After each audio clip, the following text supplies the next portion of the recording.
मेरठ की बेटी कशिश कसाना ने यूपीएससी आईएएस परीक्षा में देश में पहली रैंक हासिल की है। इस उपलब्धि से कशिश का पूरा परिवार, उनके माता पिता, उनकी दादी खुशी से फूले नहीं समा रहे हैं। हम बात करते हैं कशिश से, जिन्होंने यूपीएससी आईएएस की परीक्षा में देश में नंबर 1 रैंक हासिल की है। कशिश, बहुत बहुत स्वागत है आपका न्यूज़ 18 पर। कॉन्ग्रेचुलेशंस, बहुत बहुत बधाई हो आपको। क्या बताना चाहेंगी, आपकी पहली प्रतिक्रिया क्या है कि फर्स्ट रैंक के बारे में सोचा था आपने, कितनी तैयारी आपने की और यहाँ तक पहुँचने के लिए आपकी मेहनत रंग ला गई? तैयारी काफ़ी की थी। एक साल तो फुल इसी को दिया है मैंने। उसके अलावा मास्टर्स और बैचलर्स में पढ़ाई था मैंने स्टैटिस्टिक्स। उसके अलावा रैंक 1 तो ऑब्वियसली नहीं सोचा था। तो बहुत ही सरप्राइज्ड हूँ मैं खुद भी। लेकिन हाँ, अच्छी बात है, मतलब था कि सिलेक्शन हो जाना चाहिए, ये था माइंड में। Okay. UPSC, Indian statistical service की परीक्षा पास करना, देश में हमको लगता है कुल 35 लोग सेलेक्ट हुए हैं, उनमें से आप नंबर 1 रैंक आप पाई हैं, तो निश्चित तौर पर ये कामयाबी बहुत बड़ी हो जाती है। आप बता रहे थे कि आपकी स्कूलिंग मेरठ से हुई और उसके बाद आप डीयू से आपका एमएससी है। अपने बारे में बताएं, अपने करियर के बारे में बताएं, कैसे आपने इस दिशा में क्रैक करने की सोची? हाँ जी। तो जैसा कि आपने बोला, अभी केएल से मैंने 12th में पास आउट किया था। तो मेरा इनिशियल प्लान तो मैथ्स में था ऑनर्स करने के लिए, लेकिन मेरी एक टीचर हैं काफ़ी क्लोज, उन्होंने मुझे सजेस्ट किया कि स्टैटिस्टिक्स एक बेटर ऑप्शन है क्योंकि इसमें स्कोप बहुत ज़्यादा है, कॉर्पोरेट में भी और गवर्नमेंट में भी। तो मैंने इसलिए स्टैटिस्टिक्स लिया। एलएसआर में मेरी फिर एंट्री हुई और वहाँ पर जाकर मुझे इसके बारे में पता चला, आईएएस के बारे में। तो तभी से मेरा एक मन बन गया था कि मुझे यही करना है। तो बस। अच्छा, फर्स्ट अटेम्प्ट में क्रैक करना, इस इतनी बड़ी परीक्षा, जो देश की इतनी बड़ी परीक्षा मानी जाती है, यूपीएससी, ये तो आईएएस के लिए या फिर आईएसएस के लिए, और फर्स्ट रैंक हासिल करना, ये अपने आप में बहुत बड़ी उपलब्धि हो जाती है। हाँ जी। मैंने लास्ट ईयर एक ट्रायल वाला अटेम्प्ट दिया था, मैं इसको बताना चाहूँगी, लेकिन वो सिर्फ एक्सपीरियंस के लिए था। तो टेक्निकली ये सेकेंड अटेम्प्ट है, बट हाँ, आफ्टर प्रिपरेशन जो एक साल मैंने दिया है, सिर्फ पहली बार मैंने इसकी तैयारी की है सारे सब्जेक्ट्स को इंक्लूड करके। तो उस हिसाब से फर्स्ट था एंड अच्छा लग रहा है काफ़ी। अच्छा, आमतौर पर यूपीएससी में आजकल जो है आर्ट्स को लेकर बड़ा ट्रेंड चल रहा है। आपने सोचा कि हम साइंसेज में जाएंगे, स्टैट्स जैसा विषय लेंगे, सांख्यिकी जैसा विषय अपने आप में बड़ा अच्छा विषय माना जाता है, और उसकी परीक्षाएं तरह तरह से होती हैं। आईएएस की परीक्षा के लिए आपने पहले से ही माइंड मेकअप कर लिया था कि आईएएस की परीक्षा देनी है, ग्रेजुएशन करना है, एमएससी करनी है और इस दिशा में ही आगे बढ़ना? हाँ जी, ये प्लान था पहले से।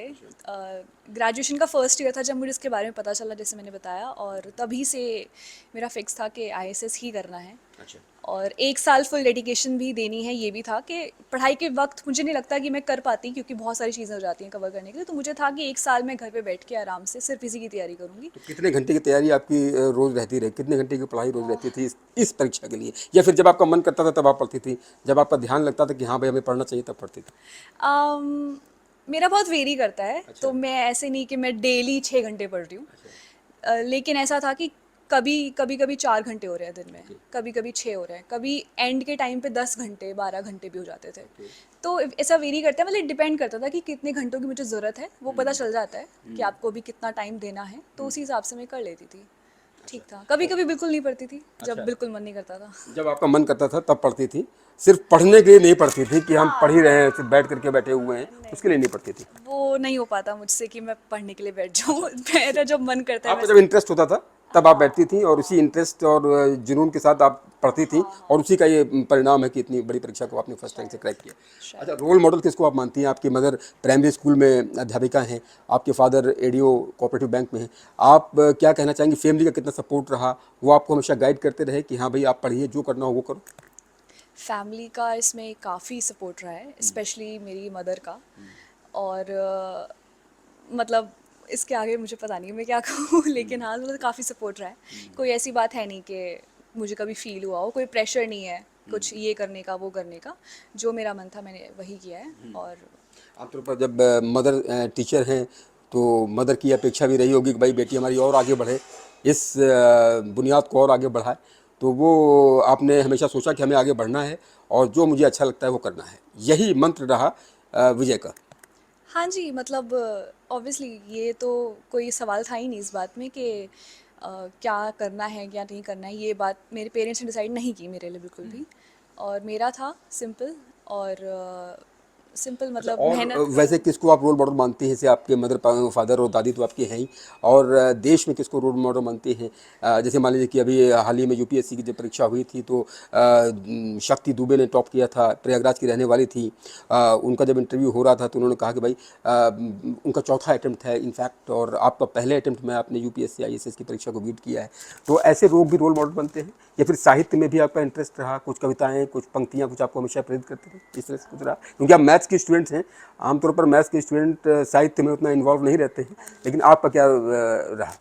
नहीं नहीं, मेरा साहित्य वगैरह में मेरा कोई इंटरेस्ट नहीं है।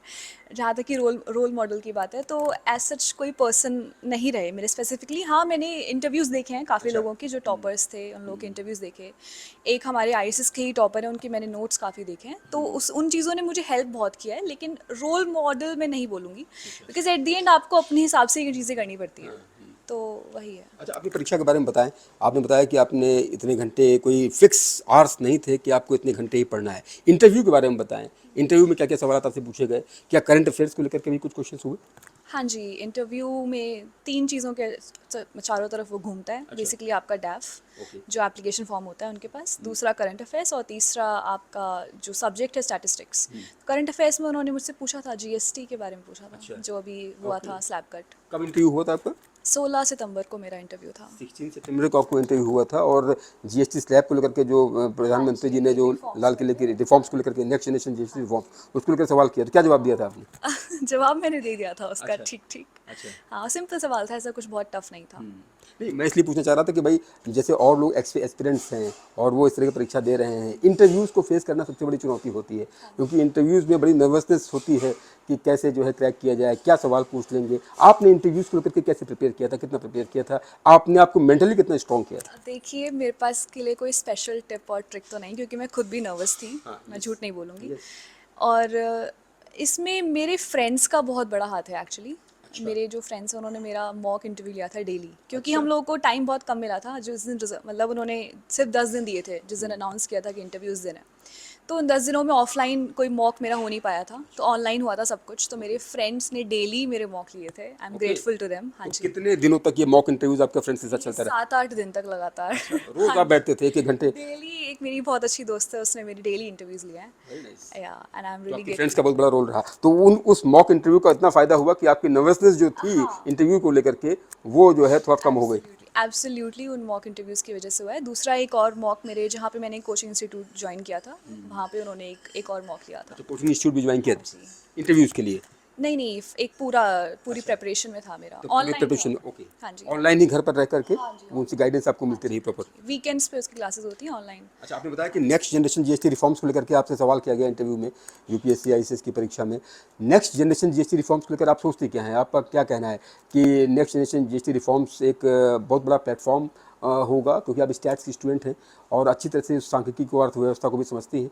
क्या कहना चाहेंगे, आपके विचार क्या हैं नेक्स्ट जनरेशन जीएसटी रिफॉर्म्स को लेकर? आई थिंक काफ़ी नीडेड रिफॉर्म्स हैं जो अभी प्लेस किए गए हैं। एक तो काफ़ी आसान कर दिया है इसने पूरे सिस्टम को, और मुझे लगता है कि इससे सुधार ही होगा आने वाले समय में। और छोटे समय में ये काफ़ी विंडो और टाइम भी प्रोवाइड कर देगा, जो अभी टैरिफ वगैरह को लेकर जितना भी चल रहा था मार्केट में, तो अच्छी चीज़ है काफ़ी। तो इससे जो भारत का सपना है कि इतने ट्रिलियन इकोनॉमी तक हम जाएंगे, उसमें एक बड़ा एक तरह से रोड मैप ये साबित होगा। देखिए, मैं इतनी बड़ी विशेषज्ञ तो नहीं हूँ इस चीज़ में लेकिन अगर मैं अपनी राय दूँ तो मुझे लगता है कि काफ़ी हेल्पफुल होगा ये। अच्छा, फ्यूचर एस्पिरेंट्स के लिए आप क्या कहना चाहेंगे, जो यूपीएससी आईएएस की परीक्षा को क्रैक करना चाहते हैं, उनसे आप क्या कहना चाहेंगे, क्या सलाह देंगे? सलाह सबकी अपनी अपनी पढ़ाई का वो तरीका है, और सब अपने अपने हिसाब से पढ़ाई करें, ये हाँ, कहना ये तो है ही, इसमें कोई डाउट नहीं है। सब किसी का अपना तरीका होता है, आप किसी को कॉपी कर ही नहीं सकते, और उससे कुछ फ़ायदा भी नहीं होगा, आप पढ़ोगे नहीं एट द एंड। तो सलाह मैं यही दूंगी कि अगर आप इस परीक्षा को देने बैठ रहे हैं तो सीरियस रहें। अच्छा। हाँ जी, मतलब सीरियस होके इसको समय दें, टाइम दें, और बस यही इसको चाहिए। मैथ्स ऐसा विषय है जिससे बच्चे बड़े बहुत घबराते हैं। उनको लगता है कि मैथमेटिक्स, अगर वो लॉगरिथम का भी कोई क्वेश्चन सॉल्व कर रहे हैं, या फिर मैथ्स की बड़ी घबराहट होती है। आपने एमएससी स्टैट्स किया, आपने यूपीएससी आईएएस की परीक्षा को क्रैक किया, तो मैथमेटिक्स का जो ये फोबिया होता है बच्चों में, उनको आप क्या कहना चाहेंगी कि इस फोबिया नहीं है, maths is a very good subject, stats is a very good subject? Maths तो वैसे मैंने प्योर मैथ्स तो पढ़ा नहीं है, जो बहुत ही हाई BSc में लेवल क्या का सब्जेक्ट्स होता रहे है। आपके? BSc में क्या विषय रहे आपके? बीएससी में स्टैटिस्टिक्स था। वो statistics basically applied mathematics Applied होती है। mathematics, हाँ, okay. जिस भी जगह पर उसकी एप्लीकेशन आ जाए वो चीज़ें स्टैटिस्टिक्स के अंदर आ जाती हैं। नहीं, स्टैट्स वैसे भी गणित का ही हिस्सा है, हाँ हाँ, क्योंकि गणित अगर की ही ब्रांच है। तो मैं कह रहा हूँ कि जो बच्चे हैं जो गणित से घबराते हैं उनको आप क्या कहना चाहेंगे? देखिए मैंने ये अचीव कर लिया, यूपीएससी आईएएस की परीक्षा में देश में नंबर 1 रैंक हासिल कर लिया। मैं दरअसल समझती हूँ जो लोग घबराते हैं, आप क्योंकि कितना घबराती थी मैथमेटिक्स से? हाँ, क्योंकि स्टैटिस्टिक्स मेरे ग्रेजुएशन टाइम पे मुझे भी उतना अच्छे से समझ में नहीं आया हाँ। था। मुझे बहुत टफ लगता था। हाँ।